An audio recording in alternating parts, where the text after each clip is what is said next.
2125년, 정확히 100년 후입니다. 그때의 역사학자들은 지금 이 순간을 뭐라고 부를까요? 2020년대 인류 역사의 세 번째 대전환점. 첫 번째는 1500년대 대항해 시대, 두 번째는 1900년대 산업혁명, 그리고 지금 세 번째. 저는 지난 30년간 단 하나의 질문에 집착해왔습니다. 왜 어떤 나라는 살아남고 어떤 나라는 사라지는가? 로마가 무너질 때 비잔틴은 살아남았습니다. 명나라가 멸망할 때 조선은 버텼습니다.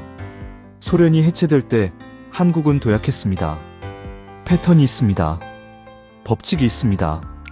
그리고 지금 대한민국은 그 법칙의 한가운데 서 있습니다. 많은 분들이 묻습니다. 한국이 강대국이 될 수 있나요?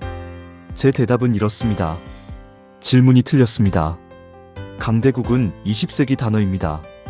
21세기는 필수 국가를 묻습니다. 과거의 역사를 정확히 알고 현재를 직시하며 미래를 분별력 있게 내다보는 국민은 이미 도약의 발판 위에 서 있습니다. 오늘 이 영상에서 저는 세 가지를 증명하겠습니다. 첫째, 왜 지금이 100년에 한 번 오는 기회인가? 둘째, 왜 한국은 이미 준비된 나라인가? 셋째, 우리가 놓치면 안 되는 단 하나의 선택. 일부, 제국의 붕괴는 끝이 아니라 재배치다. 476년, 로마 제국이 무너졌습니다. 당시 사람들은 생각했죠. 세상이 끝났다. 하지만 역사학자는 압니다. 그건 끝이 아니었습니다. 재배치였습니다. 로마가 무너진 자리에서 태어난 것들. 비잔틴 제국, 1000년간 지속. 이슬람 문명, 과학과 철학의 황금기. 봉건 유럽, 근대 국가의 씨앗. 중요한 사실 하나.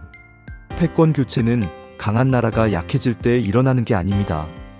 시스템이 흔들릴 때 시작됩니다. 1900년 영국은 여전히 강했습니다. 하지만 시스템이 흔들렸습니다. 증기선에서 전기로, 석탄에서 석유로, 식민지에서 민족국가로. 그 틈에 미국이 들어왔습니다. 1990년 소련은 하루아침에 무너지지 않았습니다. 20년간 시스템이 균열됐습니다. 그 틈에 중국이 올라왔습니다. 그리고 지금 2025년 미국 재정적자 35조 달러, 정치 양극화 역대 최고, 동맹 신뢰도 2000년 대비 40%, 중국 생산 가능 인구 2050년까지 2억 감소 예상, 부동산, 지방정부 부채 GDP 대비 280%, 청년 실업률 공식 20%, 실질 추정 40%, 유럽 에너지 자립도 30% 미만, 국방 미국 의존도 75%, 인구 고령화 세계 1위, 달러 결제 비중 20년 내 최저, WTO 분쟁 해결 기구 사실상 정지. 이게 약함이 아닙니다. 재배치입니다. 역사는 말합니다. 이럴 때 작지만 준비된 나라가 올라온다. 2부, 세계는 지금 작은 거인을 찾는다. 많은 사람들이 착각합니다. 미래의 강대국은 미국 2.0이나 중국 2.0일 거야. 틀렸습니다. 21세기 패권은 하나의 제국이 지배하지 않습니다. 대신 노드 국가 시대가 옵니다. 노드 국가란 네트워크에서 반드시 거쳐야 하는 지점. 없으면 시스템이 작동하지 않는 나라. 한국은 2026년 현재 강력한 IT 인프라와 고도화된 규제 체계를 바탕으로 글로벌 블록체인 네트워크에서 신뢰받는 핵심 노드 국가로서의 입지를 굳히고 있습니다. 역사적 사례들을 보겠습니다. 1. 베네치아 1200년대에서 1600년대. 인구 10만 명. 유럽과 아시아 무역의 70% 통제. 복식부기, 은행 시스템, 보험제도 발명. 2. 네덜란드 1600년대에서 1800년대. 인구 200만 명. 세계 무역의 50% 장악. 주식회사, 증권거래소, 국채 시스템 창시. 3. 영국 초기 1700년대에서 1850년대. 인구 1000만 명, 중국의 40분의 1. 산업혁명 주도. 근본위제, 국제법, 자유무역 정착. 4. 일본 메이지 1868에서 1920년대. 아시아 유일 서구 기술 흡수 성공. 1905년 러시아 격파. 비서구 최초 산업국가. 공통점이 보이시나요? 이들은 인구대국이 아니었습니다. 자원대국도 아니었습니다. 군사대국도 아니었습니다. 처음엔. 하지만 표준을 만들었습니다. 신뢰를 중재했습니다. 기술을 먼저 장악했습니다. 문화로 연결했습니다. 그리고 이들은 모두 자신의 체급을 정확히 알았습니다. 베네치아는 로마처럼 영토를 넓히지 않았습니다. 대신 항구를 장악했습니다. 네덜란드는 스페인처럼 식민지를 늘리지 않았습니다. 대신 금융을 지배했습니다. 영국은 나폴레옹처럼 대륙을 점령하지 않았습니다. 대신 바다를 통제했습니다. 일본은 청나라처럼 땅을 자랑하지 않았습니다. 대신 시스템을 배웠습니다. 역사의 교훈은 명확합니다. 노드가 되라. 제국이 되려 하지 마라. 삼부, 한국, 통계를 거부한 나라. 솔직히 말하겠습니다. 역사학자의 관점에서 대한민국은 존재하면 안 되는 나라입니다. 1945년 해방 당시 1인당 GDP 세계 최하위권, 문해율 22%, 전력 생산량 북한의 10분의 1, 산업 기반 제로. 1950년 한국전쟁, 전 국토의 80% 파괴, 인구의 10% 사상, 인프라 완전 붕괴로 최악의 조건. 1960년대 주변 4강, 미국, 소련, 중국, 일본 모두 한국보다 수십에서 수백 배 강함. 지정학적 완충지대. 통계적으로 보면 한국은 이미 3번 사라졌어야 합니다. 그런데 2025년 현재 1인당 GDP 세계 28위, 첨단 기술 수출 세계 5위, 문화 영향력 아시아 1위, 글로벌 탑10, 민주주의 지수 아시아 2위, 국가 신용 등급 AA 이상, 특허 출원 인구 대비 세계 1위. 도대체 어떻게? 저는 이걸 압축 학습 시스템이라고 부릅니다. 한국의 3가지 숨겨진 능력. 첫째, 실패를 오래 끌지 않는 문화. 1997년 IMF 때 금모으기 운동. 2년 만에 외채 상환. 5년 만에 세계 11위 경제. 2020년 코로나 때 K방역 모델. 3개월 만에 시스템 구축. OECD 경제 회복 1위. 다른 나라들은 그리스 10년간 위기 지속. 일본 잃어버린 30년. 러시아 소련 붕괴 후 20년 침체. 두 번째, 외부 모델을 빠르게 흡수하는 능력. 반도체. 1980년대 기술 도입. 1990년대 세계 3위. 2020년대 세계 1위 메모리. 조선. 1970년대 시작. 2000년대 세계 1위. 20년간 세계 점유율 40%. 문화. 2000년대 한류 시작. 2020년 BTS 기생충. 2024년 콘텐츠 수출 140억 달러. 세 번째, 위기 때 집단적으로 방향을 트는 DNA. 이건 단순한 빨리빨리 문화가 아닙니다. 이건 600년 조선왕조가 쌓은 유교 관료 시스템. 36년 식민지가 남긴 생존 본능. 70년 분단이 만든 위기의식. 이 모든 게 압축된 역사적 자산입니다. 한국은 실패에서 배우는 속도가 다릅니다. 사부, 가장 위험한 적은 우리 안에 있다.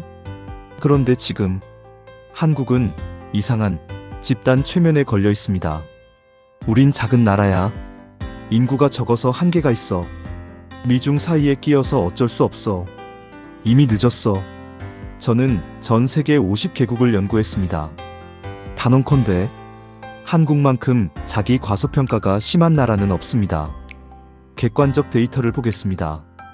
인구, 한국 5,100만, 세계 28위, 네덜란드 1,700만, 스위스 870만, 싱가포르 590만, 이스라엘 950만.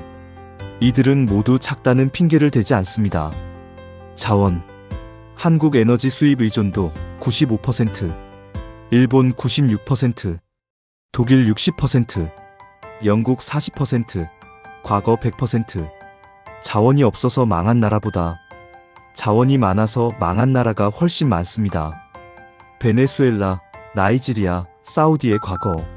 지정학. 우린 강대국 사이에 끼어 있어. 그럼 폴란드는 독일과 러시아 사이, 벨기에는 프랑스와 독일 사이, 싱가포르는 말레이시아와 인도네시아 사이. 이들은 위치를 저주가 아니라 기회로 만들었습니다. 역사의 잔혹한 진실. 나라가 망하는 건 조건이 나빠서가 아닙니다. 스스로 가능성을 포기할 때 망합니다. 1980년대 아르헨티나. 한국보다 부유했습니다. 우린 유럽 수준이야 라고 자만했는데 2025년 1인당 GDP 한국의 3분의 1 수준. 1960년대 필리핀. 아시아 2위 경제. 우린 미국 친구야. 방심했는데 2025년 1인당 GDP 한국의 10분의 1 수준. 한국의 가장 큰 적은 중국도 일본도 아닙니다.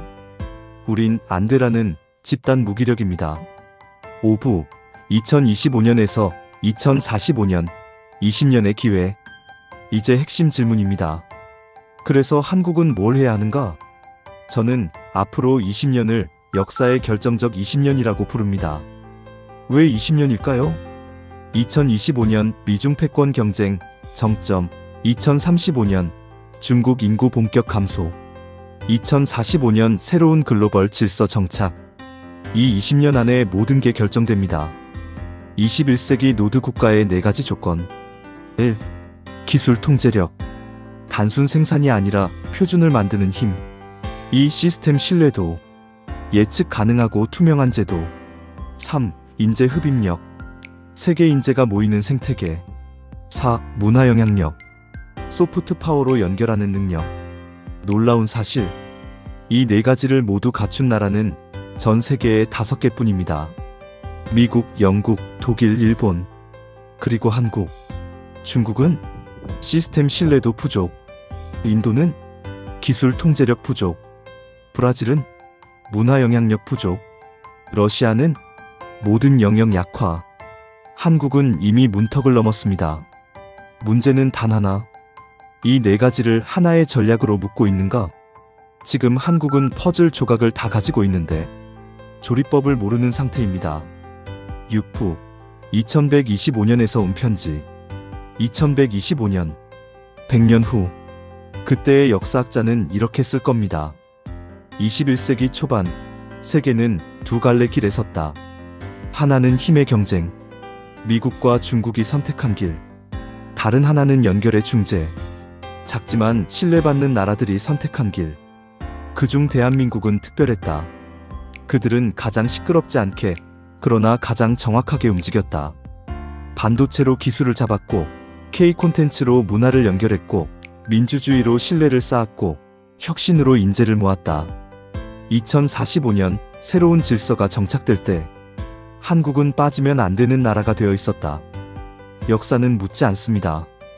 그때 너희가 얼마나 힘들었니? 오직 이것만 묻습니다. 그 순간 너희는 어떤 선택을 했니? 저는 역사가입니다. 과거만 연구하지 않습니다.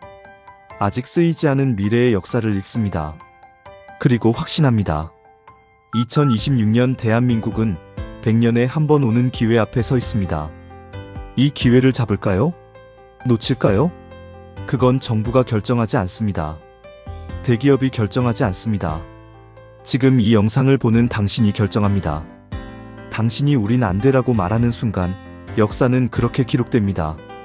당신이 우린 할 수 있어라고 믿는 순간 가능성이 열립니다. 100년 후 당신의 후손이 물을 것입니다. 2026년 세상이 흔들릴 때 우리 조상들은 뭘 했어? 당신은 뭐라고 대답하시겠습니까? 여러분의 응원이 기적 같은 이야기를 더 많이 알리는데 힘이 됩니다. 좋아요와 구독은 더 좋은 영상을 만드는데 용기를 줍니다. 감사합니다. 여러분의 해안을 응원합니다.